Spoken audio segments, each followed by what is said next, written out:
morning, and I really appreciate the kind words about Qualcomm. I unfortunately was not as wise as your husband. I remember when Qualcomm came about, I said, well, what are they going to do? Oh, they make phones.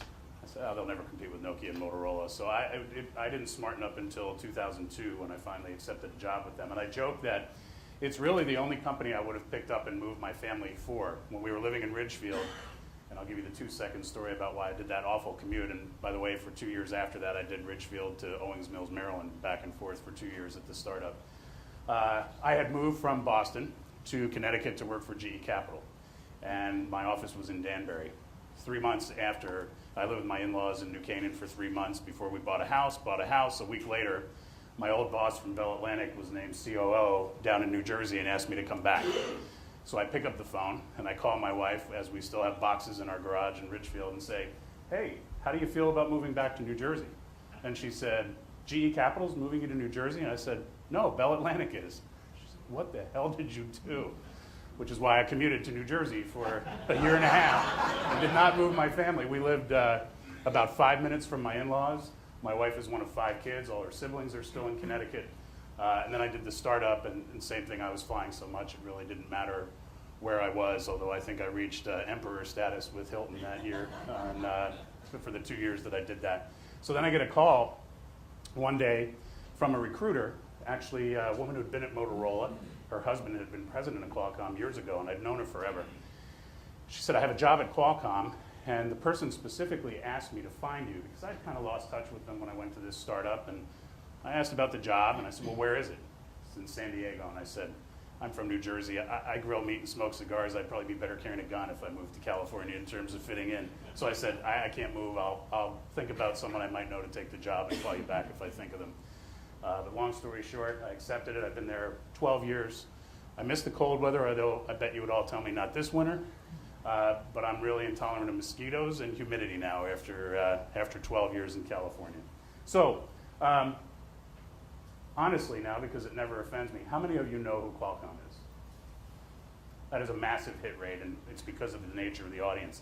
Generally, when I go around the world and talk, or even when I come back east, my friends will still say, who did you move to California to work for? So I always joke that our market cap actually surpassed Intel's last year, but a lot of people don't really know who we are. Thanks to running the stock, I think our market cap's around $130 billion now. And the story of the founding still is one I just love to tell. So my hope today, give you a little bit more of the insight in terms of how Qualcomm came about, how some of our business model, frankly, like any good startup, is some skill, but an awful lot of luck in terms of how we stumbled onto it. And then I hope to excite you about the things that are going on in the mobile industry and give you some ideas for how you might innovate around that and come up with ideas to take advantage of the technologies that we're creating. So some backdrop first. Smartphones obviously has been phenomenal for all of our businesses in the industry. This was the one that was coming for 20 years, if all of you remember back to what we first stabs at smartphones way back when. But just incredible growth. There's a sentiment growing among Wall Street that smartphone growth is over, and I joke with them. They're the same people that thought everybody had a BlackBerry back in 2000. They have a very myopic view of what they see walking around the street. And if you go around the rest of the world, there's a lot of growth left to go. So good growth still ahead there. And if you look at what's happened, this device, it's really a one-to-one relationship. Right? You think about the computer in your home. Even still, those are typically shared among many people. But your smartphone is a one-to-one relationship in terms of the content that's coming to you and what you're looking at. So you just look, 106 average daily launches of Android apps. 75% of 18 to 24-year-olds reach for their phone immediately upon waking up. I'm well out of that demographic, and it is by my bedside table. It is my alarm clock when I travel, Bruce, although we'll talk about watches making a comeback a little bit later. That's my Qualcomm Talk smartwatch, available in limited supply at Amazon if you wish to. And the limited supply is true. Indeed. 94% use their device to look for local information, and 79% watch video. Our friends from AT&T know well what video is doing to the networks, and we're really working hard to try to figure out a way to deliver data much more economically. I'll talk about that. We think we have the opportunity to radically change the economics around providing data the same way we did in the voice business. So even looking further, 5 billion was the forecast, 12 to 16, I gave you the history, but even going on another year, 7 billion cumulative shipments forecast between 2013 and 2017. So again, really good platform for growth. And emerging regions, there's this perception that the emerging markets, less disposable income, you're going to have ASPs, average selling prices be much lower. Actually, the point you made about being in a rural area and not having connectivity and more affluent people having landlines, what you see is a propensity in the emerging markets for people to spend disproportionately more of their income to get this device. We saw an article in the paper in India where a man had said he was drinking less Coca-Cola so he could afford his cell phone more. And so you think about somebody who's had absolutely no interaction with the internet whatsoever, they haven't had the ability to communicate, what price would you put on that in terms of what you were willing to pay? So we're actually seeing average selling prices in the emerging markets be much higher than originally anticipated because of the incredible value that someone is deriving from this device. I'll give you one example. We had a member of our executive team, Brenda probably remembers Peggy Johnson. She was in Africa taking a vacation, and the young man who was their guide said that his parents were still nomadic, and he was at university. And every time he came home, he'd have to go to the last place where he knew his parents were, and he'd ask those people, where did my parents go? And take him about 2 weeks, and he'd finally catch up with them. Well, now he just calls them on their cell phone. Bought him a cell phone, and there are villages in Africa. You'll see a generator in the middle of the village with all these cords hanging off it, and all the people come in to charge their cell phones. So it is amazing what this technology is doing around the world. And use China as an example. Look at this statistic. 90% shipped in 2017 will be smartphones. We're not going to call it a smartphone anymore. It's going to be a phone. Only those of us who use dumb phones call them smartphones. They're going to be phones eventually. Every phone will have the capability that a smartphone has today. And you look at what we've had to do. If your phone today only did what it did 20 years ago, meaning you just talked on it, you didn't even send a text, you'd have a month of battery life. But all the things that we've had to pull into the handset and the capabilities that we've given it, whether it's the multimedia capability, we're introducing Ultra HD and 4K video capture and playback this year in our chipsets. It will kill finally the digital camera and the camcorder, other than for those very specific use cases like the family picture where you want really high quality. But you will capture better video and better digital pictures on your cell phone this year than you'll be able to on any of the standalone devices. And that's created an incredible challenge for us in our business. We were a modem company even 5-6 years ago. Now we have people that understand red eye reduction and how do we shrink the camera sensor to get a higher megapixel camera into the phone. We have a vast majority of our business now is software. The modem is still a hallmark in terms of it working well, but we've really become a multimedia software company. Built a whole applications processor team. We actually acquired the original IBM PowerPC team down in Raleigh, North Carolina to help us work on getting ultra-low power into mobile devices.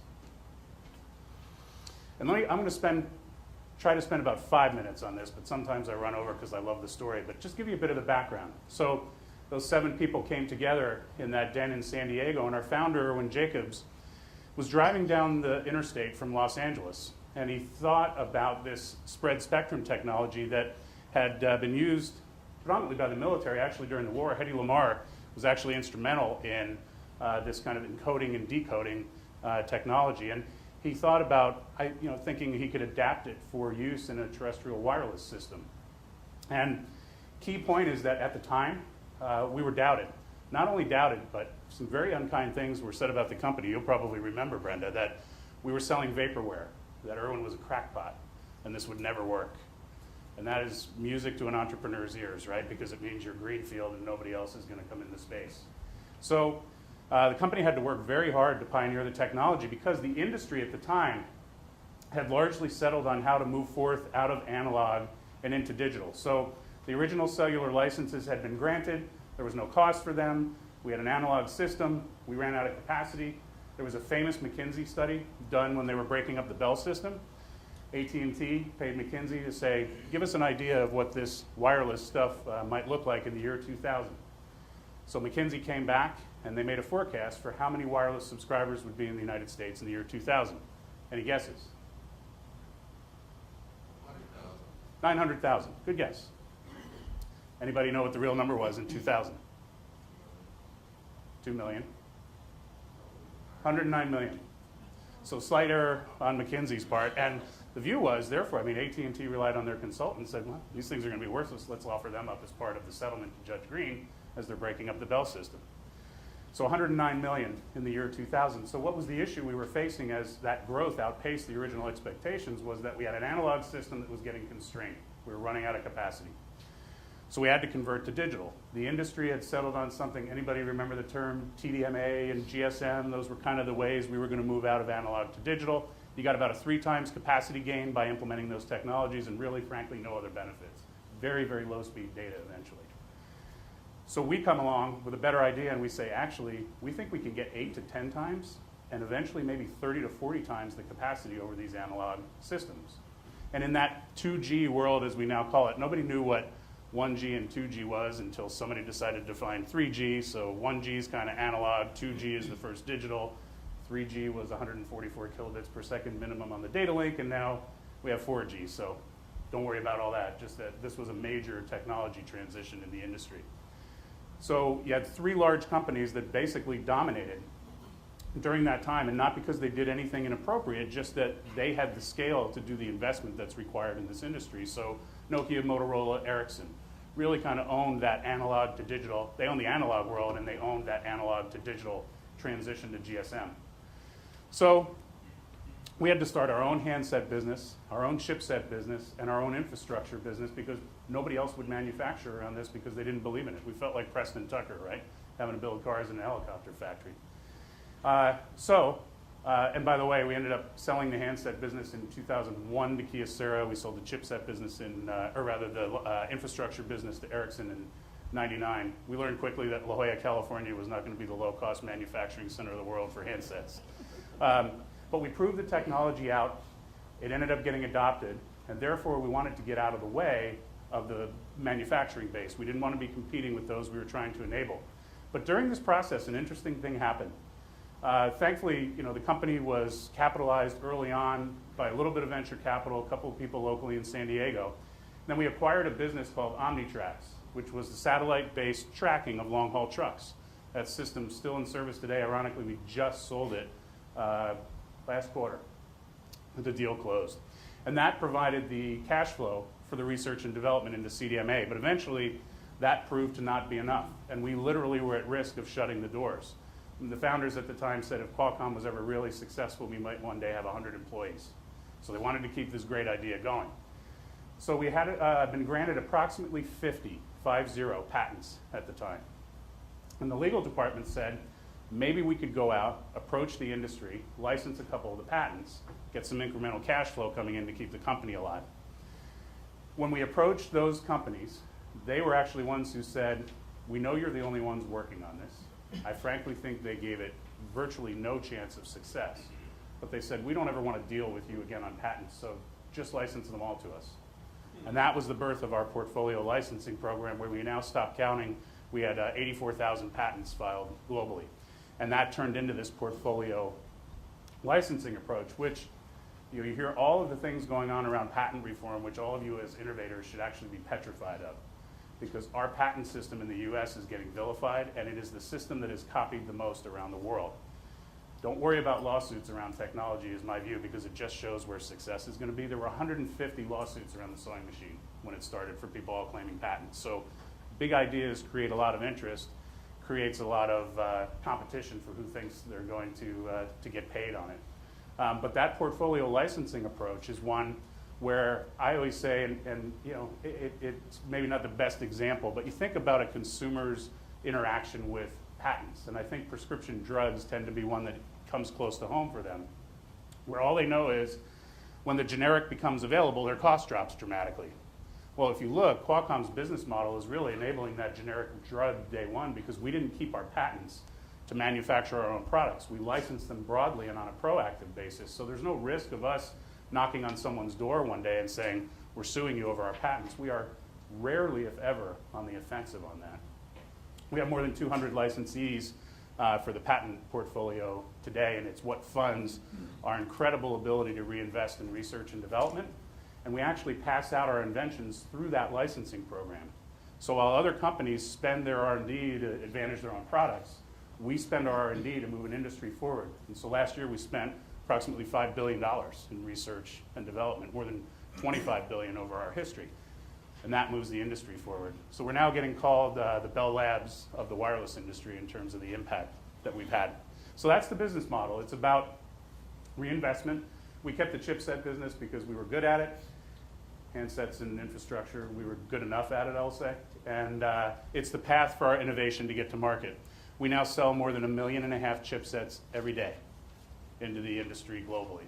So we tell our engineers that come to work for us, think about the impact you can have in this industry with a good idea and how quickly you'll see it proliferated around the world. It's a great recruiting tool for us. Okay, your smartphone is without a doubt your most important device. I hope you would say that. 1/3 of daily media interactions now occur on your smartphone. And Bruce, you know, you stole my thunder, but I usually tell the audience to turn their phone on based on where I work. That's a very happy sound to me. 4/5 of all searches on a smartphone are spontaneous. And what I mean is, how many of you have been in a bar or at a party and someone says, my favorite one, I wonder when the last time Puerto Rico voted for statehood. Let's look, right? You pull your phone out. You now can get access to information anywhere, anytime you want. And half of smartphone owners use them while watching TV. We're actually seeing, anybody ever watch In the Wormhole with Morgan Freeman? So there were a few episodes there where you could download a tablet app. Tablet app would open up the mic, hear that it was listening to the show, and actually bring content onto the tablet to be able to interact with what was happening on the TV. I think you'll see a lot more of that going forward. Now, we had this vision a long, long time ago that the phone would become this important device. And if you look, it took 100 years for data traffic to overtake voice traffic in the wireline network, so from 1876 to 1976. And we knew it would never take that long. So I'm going to show you a visionary video we did a few years back that predicted the explosion of this device. Everything is amazing right now. Oh, I'm sorry, this is the Louis C.K. one. This is what people are like now. They got their phone, they're like, ugh, it won't. Give it a second. It's going to space. Can you give it a second to get back from space? I should have said this is our challenge in making people happy. I was on an airplane and there was internet, high-speed internet on the airplane. That's the newest thing that I know exists. And I'm sitting on the plane, they go, open up your laptop, you can go on the internet, and it's fast, and I'm watching YouTube clips. I'm in an airplane. And then it breaks down. And they apologize, the internet's not working. The guy next to me goes, this is bull.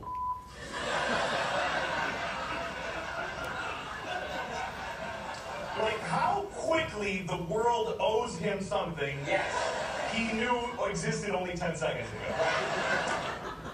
So I should have said I keyed up my wrong video. I should have had my cues out. But that is the expectation that every time you increase the data speed, every time you provide a new capability of the device, isn't it amazing how the prior one now seems so inefficient or insufficient? It's amazing. So what you get people used to is now the new norm upon which you have to build. And by the way, have you ever used Wi-Fi on the airplane, any of the GoGo Wireless? That's our system. Another consumer app that we don't get credit for, but we built that system. So let's look at some key trends that we're focused on to move the industry forward, and I think many of you, I hope it stimulates ideas for you on how to capitalize on it. We'll go through how really mobile is now driving computing, this idea of a digital sixth sense, and finally this rallying cry we have internally called the 1000x data challenge, which means how are we going to support 1,000 times the amount of data that we're supporting today per user 10 years from now and over the next 10 years.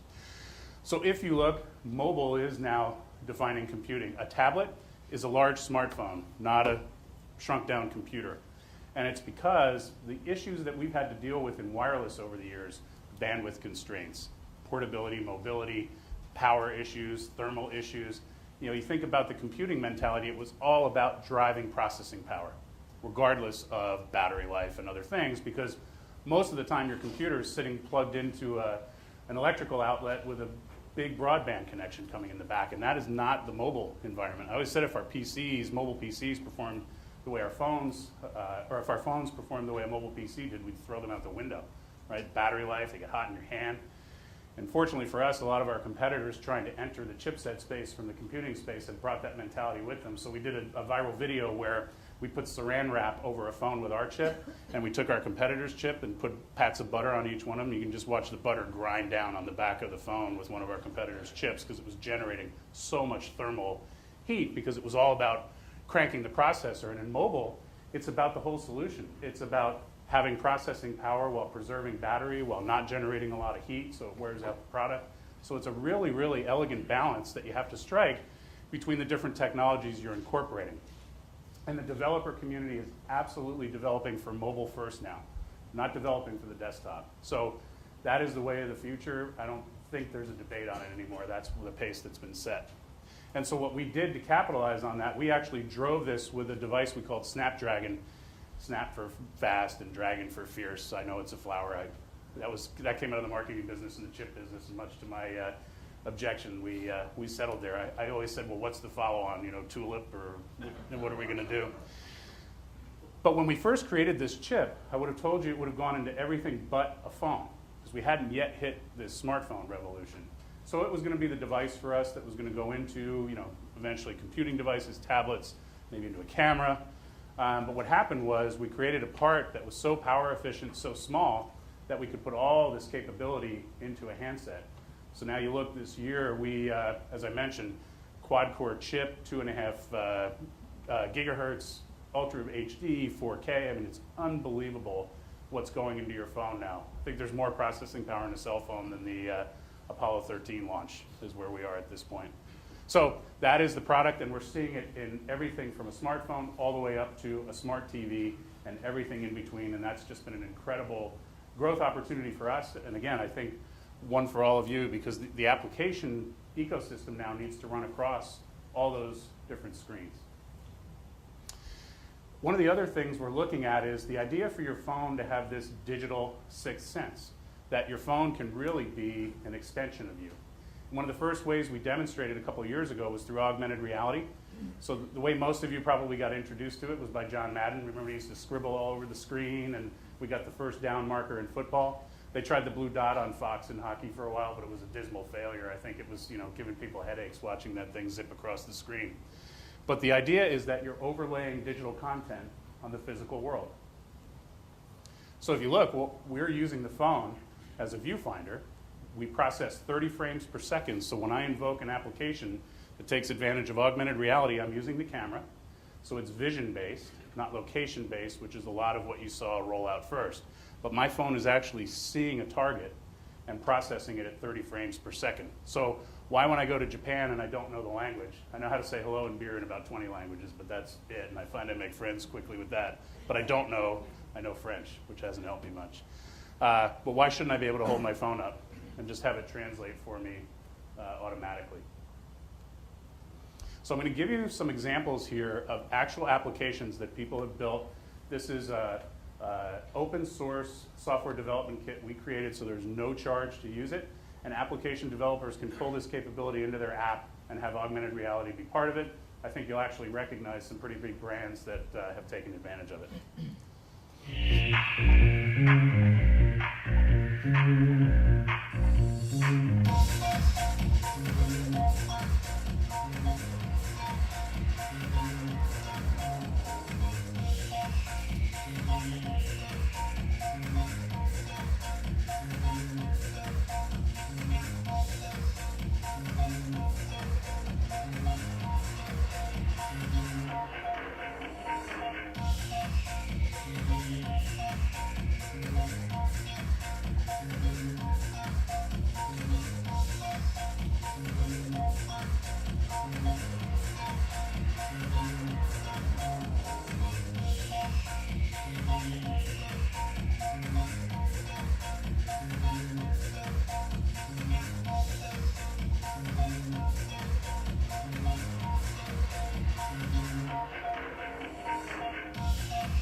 So the idea is we're making the world clickable. You now can use your phone and find things in your environment. So instead of a toy, imagine it's a thermostat, where if I see the thermostat across the room, I just hold my phone up and I can ratchet it up and down, or control the lights, or turn on the washer, or whatever it might be. Our view is everything will be better connected to the network, and therefore everything will eventually be connected to the network.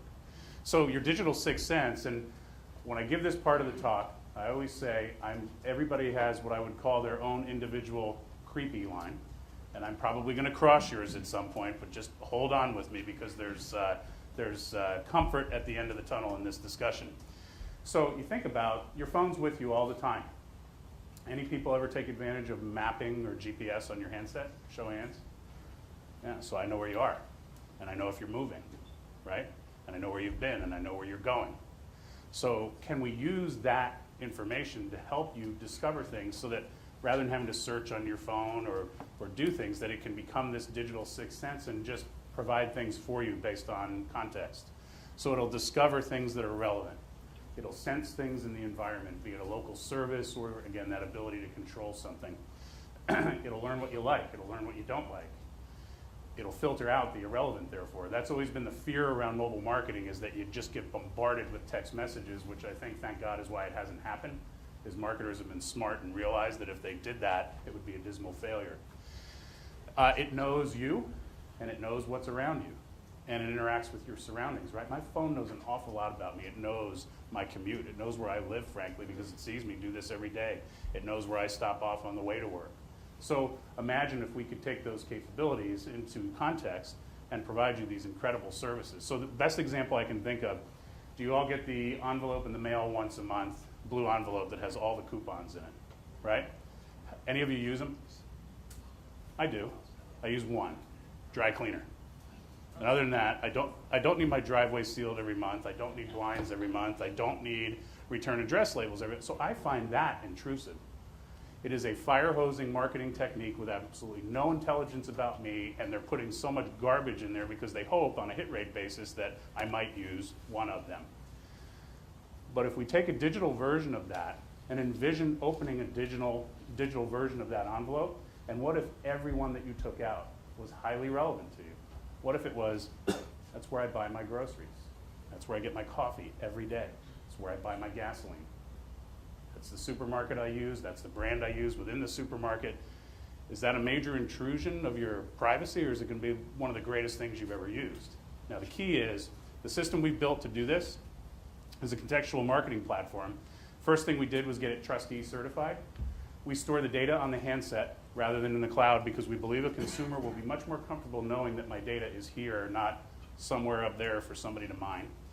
The consumer can wipe out their entire history at the flip of a switch if they so desire to do so, and they can control who knows what about them, when, where, and how.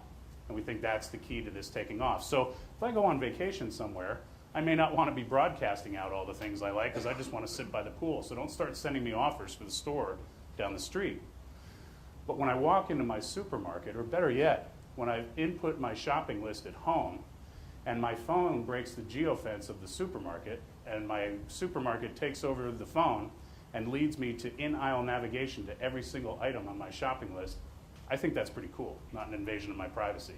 So again, the key is giving the consumer control, but everything I just described we can do today, and it's coming really, really fast. So we see people, and again, that's an open source SDK that you can build upon. And then another piece coming from that are these beacons that are getting deployed. So has anybody been in an Apple store and had the experience of being able to walk out with a product without having to pay? That's our beacon technology in the Apple store. Another thing we can't talk about too much, but when asked, and since you asked me, we actually are providing the contextual platform there. That is absolutely the way of the future. It's coming. And as long as the consumer has control of their privacy and security, I think that it's going to be incredible, the services we can create. So let's look at a little bit of a view into what that future might look like. This is a cityscape. There's some activity going on here, and we're going to zoom in on a few places. We did this about 3 or 4 years ago and had it running within a year after we showed this concept. So I get back from a trip. I've taken a bunch of pictures on my phone. How many of you have to, you're outside, you're holding your phone to show people pictures? I shouldn't have to cable it up to get the picture. I should be able to just take it and throw it right up onto the screen. It's already working. I should be able to, with friends who are in my network, hold my phone up. My phone will recognize them because we're connected. Again, if you're not connected to someone, they're not going to be able to walk down the street and point a phone at you and figure out who you are, at least if somebody's doing it legally. But she's in my network. She's on my face and Chatter. She likes the Chargers. Matt, why we don't know. Still waiting for a Super Bowl. I was talking to Matthew over there earlier, a native San Diegan, lamenting the Chargers' long history. I'm still a season ticket holder for the Giants. And I can find out about her. Our founder, Erwin Jacobs, as he's been aging, saying, I really want this app now because I've met so many people over my life and I can't remember their names that I'd love to be able to just hold up my phone as they're approaching me and help me greet them by name. But now let's say I go into the mall. And my wife has left a digital wish list for me as I walk into the mall. So I can hold my phone up and it's going to show me that there's something that she's tagged up in that store. And those are the things she wants. So I say, okay, I'm going to buy the evening dress. But I also get the best online price sent to me at the same time. But because I'm a loyal shopper at this store, they see me out there. They see me looking at this, and they quickly offer me 25% off so I don't buy it on the internet. I complete the transaction before walking into the store. I get my loyalty points. I walk in, take the bag, and walk away. Absolutely capable of doing that today, and it's coming quickly. City, a streetscape here, the typical hold your phone up, see a menu, place an order, make a reservation. But let me look down the street. Oh, there's actually one of my friends down there. He's in a concert. He's just messaged me saying, you got to calm down. So I buy a ticket and go in. So this digital sixth sense is something we're working on very hard on the software side. And we just think it'll have incredible uses from marketing platforms, gaming and play, remote control. Augmented reality came from the military. So people that work on these very sophisticated aircraft put on goggles while they're under there and use augmented reality to make necessary maintenance and repairs. We're just adapting that capability. So again, I submit that if done properly, this is going to be the most incredible thing you've ever experienced because your phone is going to know enough about you that it's going to be able to become this personal digital assistant that it was originally called before a smartphone. It's going to be your extension of actually all of your senses. So one more view, right? Wouldn't it be great? I just walk into my living room and there are all the things in my environment that I can interact with. And some of it will get set automatically. I envision these wars between spouses on, whose phone gets closer to the thermostat to be able to control the temperature at night. But it'll be interesting to see. I'm sure there'll be some kind of override button. Okay, on to the 1000X challenge. Huge issue for our industry. Video is crushing the wireless networks. 3 hours of YouTube video is uploaded every minute through wireless networks globally. So clearly consumers want to use this, but the economics for the poor operators to provide it is very, very, very difficult. It's why you've seen the rollout of now 4G or LTE, if you've seen the ads. That's been about providing more spectrum in much wider swaths to allow much higher peak data rates to get you on and off the system faster when you're doing really high bandwidth applications like video. So we've got to change how we do that. And the way we've been doing it for a long time as an industry is we put up these macro cells, right, which were never intended for the type of usage they're getting today. The macro cellular design came from the original mobile networks where these devices were going to be in cars and very distributed throughout the network. Second, we invented the portable phone. We had to start dividing cells, not because we needed coverage, but because we needed capacity. So you had to shrink the area they covered, put more of them to support more people. Then we had to put more of them to get in-building penetration. So a show of hands, how many of you will be on your cell phone in your office with your desk phone sitting 2 inches from your nose? There you go. Never contemplated when these networks were designed. So we need to change the network design to reflect the use case that we now see, and most of the data use is indoors, right? Thank God most smart ones aren't doing it when they're driving their car. So data usage today is largely indoors. We may fix that with a better display that you can see outside, but that's for another day. So the idea here is what I was going to point to before, and that is we saw this coming, this massive explosion of usage on the network, and this was a stab to parody it. So we need to go back. It didn't play. You can just arrow over and hit the play button. Yep. Thank you. Just move the cursor. Thanks. This minute now, there's nothing to hold. Okay, let's talk about some features. Han Solo has call transfer. Hello? Han Solo even has conference call capability. I'm going to put you on speakerphone. Hello? Oh, it tickles. I can even functions as a personal music player. Han Solo requires no battery. I'm recharging right now.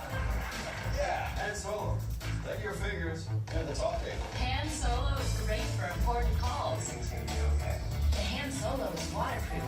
Try that with a regular device. How about that? Act now and get the deluxe package installed free. Imagine a device in each hand for those days when the work doesn't stop. Are there accessories? Of course there are. New executive genuine leather carrying case for girls and guys. There's an extensive catalog of games for gamers. You'll never forget anything with our handy memos. Block unwanted calls. That's great. That sounds great. Hold on a second. Yeah, I'm in New York. I love it there. To learn more about our products and services, please go to our website, www.handsolomobile.com. Nice never been there. Hand Solo, the future is at hand.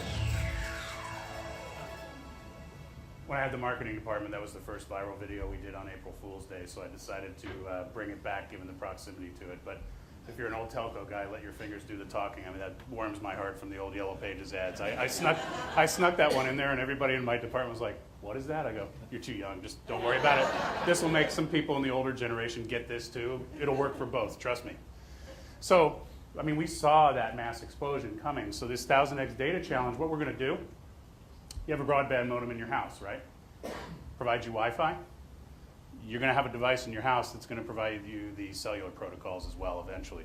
So what we're doing is, today our friends at AT&T will, if you need better coverage in your home and it's not provided by the macro cellular network, you can call up and get a femto cell, right? A small cell to put in your house that'll broadcast coverage. The challenge that they're dealing with today is that the existing technology, those femto cells don't see each other. And they actually cause problems to the macro cellular network in terms of interference. So by putting one of those in someone's house, so the benefit that you're getting of getting coverage inside, you're actually degrading the coverage outside for the poor passerby, and especially in neighborhoods where you drop a bunch of them down. So what we need to do is make them be able to talk to each other, and that's what we've perfected through this self-organizing network capability, it's called. So the idea is that they all can hear each other. I just adjust their power levels dynamically. So the model going forward is going to be, it's been what I call outside-in coverage, getting coverage from outside on a cell site into a building. We're going to be going to inside-out coverage, where you're going to be taking this base station, we're going to put them in our homes, we're going to put them in our office buildings, and the coverage will actually bleed out so that passerbys can take advantage of it. Just with 20% penetration in the existing networks of these small cells, we see a doubling in capacity. And therefore, if we can get greater penetration, we can achieve this 1000x goal. Part of it too is we need to get access to more spectrum. There's a lot of spectrum resource that isn't being used, and actually these small cells, you don't want the signal to go that far. And the higher the frequency bands, they've always been less valuable because the signal doesn't travel as far. So the wireless operators, if you have a higher frequency than a lower frequency, you actually have to put more towers to get the same coverage if you're higher in the frequency band. Well, in small cells, the higher the better, because we don't want the signal to propagate that far. So it'll make formerly unusable spectrum usable. And then there's an idea of sharing spectrum, right? The Coast Guard owns a nationwide license for spectrum. Where do you think they use it? On the coast. So why not take advantage of the spectrum that's not being used in the middle of the country? So you'll have a primary holder, and then you'll have a secondary user. Or in instances where there's spectrum and it's not used all the time, like military, I can take advantage of it when the military isn't using it, and they can bounce me off when they need it. So I might see a ratcheting down in my peak data rate, but we're going to use new spectrum and new network topology to help solve this problem over the next decade. It's going to be exciting. And the hope is that, again, the poor operators, what they've had to do is go away from, when data rates were lower, you could provide a fixed data plan because the data rate limited how much you could actually use.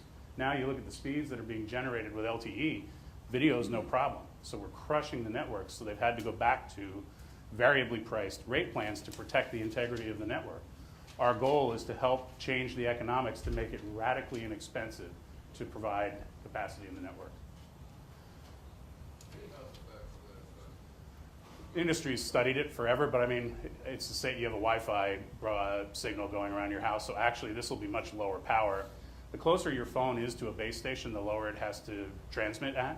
So your phone is going to be so close to a base station all the time that the power that it's going to use here will be much less, so we're going to get better battery life. And so, but the industry studied it. There's never been a correlation discovered. They'll integrate those small points into like your TVs and stuff, so it's not even a separate device anymore. Well, that's the interesting one, is who's going to win this battle. There's a battle that's going to come, and Is it a set-top box that's going to be the entry point? Is it your broadband modem that's going to be the entry point? We'll see how that develops. It'll be really fun to watch, actually. But it'll all be one box eventually. You'll have the cellular protocols, you'll have Wi-Fi. Yeah? It seems so like you really want to, today we have a voice in the data network. You really assume that you want to You'd want to, either go with the Wi-Fi model and have all the Wi-Fi, or go with the cell protocol and have it all. yeah, the problem with Wi-Fi is unlicensed, so you have no protection while you're on that spectrum. I mean, Muni Wi-Fi was tried and it was a dismal failure. You're guaranteed a level of service by the wireless operator because they own the rights to that license and nobody can step on it. Wi-Fi, there are no rules like that governing Wi-Fi, so it's proved impractical to go the Wi-Fi route. Not saying there's anything against Wi-Fi, it serves a role very well when you're indoor, but the Wi-Fi was never going to be ubiquitous enough or have a guaranteed service level such that it could provide the type of service you're used to and you expect in terms of voice and data when you're out in the environment. What's that? Site is essentially a voice. But my point is if you converted everything over to that, you have no guarantee. If all of a sudden you're getting interference from another piece of spectrum, there's not a darn thing you can do about that. Whereas our friends at AT&T will guarantee that won't happen. And do you have Wi-Fi everywhere today? So now you're going to have to go out and deploy. I mean, Intel tried that model with WiMAX. It has failed miserably. You've got a cellular infrastructure there. So we believe that it's all about taking advantage of all of the wireless air links and having them work cooperatively. But it's just because of the limitations of the technology. Actually, if you look, the cellular protocol is much more efficient in 5 gigahertz spectrum than Wi-Fi. So what you're actually going to see is the cellular protocol is operating right alongside Wi-Fi at 5 gigahertz, and then they don't create interference. So the answer is it'll be both.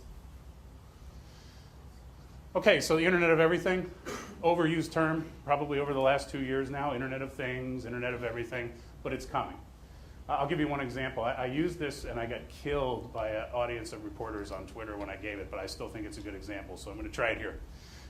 Smart grid. I think everybody's petrified that all of a sudden you're going to walk in your house and someone mysteriously is going to ratchet your thermostat up 5 degrees and it's going to be an invasion of your desires. But I gave this as an example.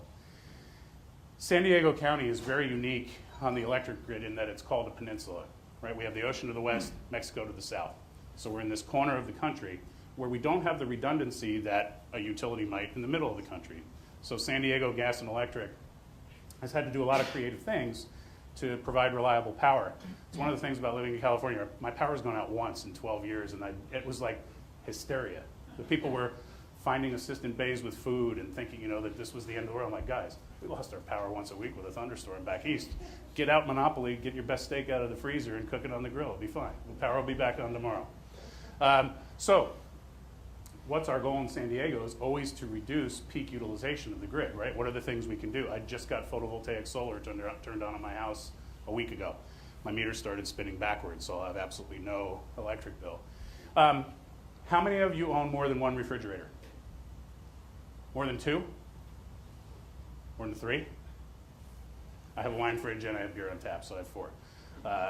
One in the house, one in the garage too. So what the gentleman from SDG&E said is if our grid was at peak utilization in San Diego County and your refrigerator called for the defrost function, which it does once a day to defrost the coils on the back, if every refrigerator in San Diego County called for that at exactly the same time when the grid was at peak utilization, we'd need 2 extra cogeneration plants to fuel that.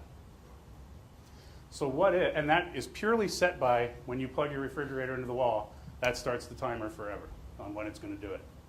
What if you could control that wirelessly? What if the grid was at peak utilization? You could say, you know what? Hold off on that for an hour, or let's figure if we can stagger them. Let's do whatever we can to reduce that peak load. The guy tweeted from the audience on my Twitter feed, yeah, if that's the promise of smart grid, we're in trouble. Well, it's not the promise, but it's a big problem, and it's going to be a 30-year march to get from where we are in our grid to where I think we want to get to. But as entrepreneurs know, it's one step at a time. Let's take off the easy things first and then build upon it. So that's what I believe will happen. I still think that'll be one of the first things to happen. I hope to be able to take a victory lap. Home, connected home. We put a connected home booth at Mobile World Congress this year in Barcelona and at the Consumer Electronics Show, and it was mobbed. Any of you have a Nest thermostat at home or lights? Yeah. absolutely going to explode in my view. So smart home is coming fast and furious, but also going to be a long slog.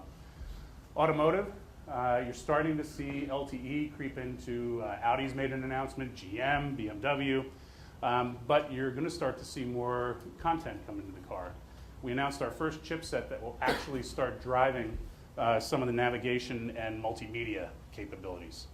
And then health and fitness, I'm absolutely the biggest believer in this. There is no question this has to happen because this industry is still bombed back into the Stone Ages. It's a paper-intensive industry. They have not adopted technology. No offense to any of you in the room that come from there, but I don't even see anybody from within that industry disagreeing. It is a massive problem, and it's one of those where you don't know where to start. I think what you'll see is in developed regions, it'll be about reducing cost, and in developing regions, it'll be about providing people access to healthcare where they've never had it before. I also predict that what you're going to see eventually is somebody in India will actually have better access to healthcare applications on their phone than we will here. They're going to have it first. 2 reasons. They don't have healthcare today. And because they don't have healthcare today, I don't think anybody's going to sue anybody if I still have a heart attack, even though I had a wireless application for health on my phone. And I worry that in the developed world, the legal system will delay this technology coming to market because all of a sudden, having a heart rate monitor on your cell phone will be a guarantee of immortality, not just getting more information about your health. So I predict developing markets, we're eventually going to look and say, why can someone in India do that and I can't do it here? But what you will see here, and I think it will actually therefore pave the way for that kind of leapfrog effect in the emerging, is management of chronic disease, diabetes. We have a project in Tijuana today where we're helping diabetics better manage their chronic condition. They cost 30% less to their insurance company if they're properly managing their disease. I was saying earlier in a quick conversation, if I was in PR for an insurance agency, I'd latch onto this now and say, we have a wonderful opportunity because we're a partner with the consumer here. We want you out of the hospital, we want you healthier, and we want a lower cost. They should absolutely become the advocates for the mass push of this technology into healthcare. And that's another, I'll make that bold prediction, is all of a sudden we're going to love our insurance companies more than we ever have because they have the same vested interest we do, same vested interest. And actually, Brenda asked me to mention, I actually met a guy from Safaricom in Africa. So there's a service called M-Pesa in Tanzania and Kenya. M for mobile, Pesa for money in Swahili. And it's a microfinance system where, one of the biggest challenges in the emerging world is there's no banking infrastructure, right? So they've created, and this is the most advanced mobile micropayment application in the world. And it's because they didn't have that existing infrastructure in those 2 countries. So I can today pay bills using M-Pesa from my cell phone. I can purchase my healthcare credits and have them deducted when I go to my doctor. It is absolutely going to be the wave of the future, and hopefully someday we'll have it here, maybe in my lifetime.